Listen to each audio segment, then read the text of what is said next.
présenter mon mémoire de recherche intitulé Exposer les manuscrits de Qumran, histoire et enjeux muséographiques réalisé dans le cadre de mon master de muséologie à l'École du Louvre sous la direction de Madame Isabelle Anatole Gabriel.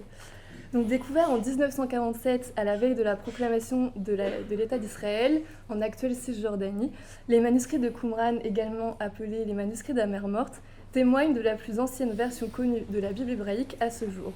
Ce sont plus de 800 manuscrits fragmentaires qui ont été retrouvés dans des jarres en terre cuite au bord de la mer morte. Alors que la découverte de ces premiers manuscrits en 1947 connaît un retentissement considérable partout dans le monde, leur histoire reste aujourd'hui majoritairement méconnue du grand public et absente des institutions muséales malgré leur importance archéologique majeure.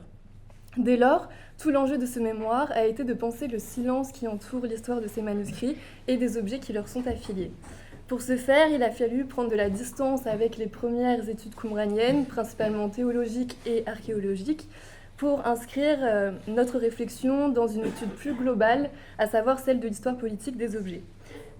Par conséquent, ce travail donne un nouveau souffle aux études qumraniennes en examinant les enjeux donc à la fois archéologiques et théologiques bien sûr, mais également culturels, géopolitiques et juridiques qui confèrent un caractère de bien sensible aux manuscrits.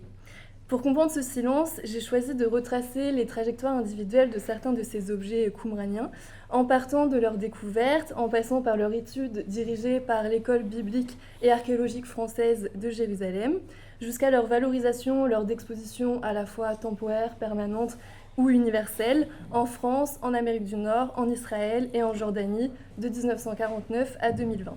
Largement appropriés par l'État d'Israël, les manuscrits de Qumran sont utilisés dans la construction d'une identité nationale israélienne, alors même qu'ils sont également revendiqués comme patrimoine national par le gouvernement jordanien et palestinien.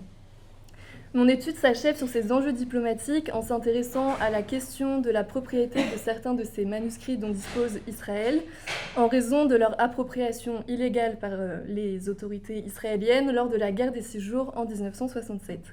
Au terme de ce travail, l'étude des conséquences du conflit israélo-arabe sur la conservation de ces collections qumraniennes apparaît ou s'avère comme une question centrale pour penser les futures valorisations de ces manuscrits et pour empêcher leur invisibilisation. Je vous remercie.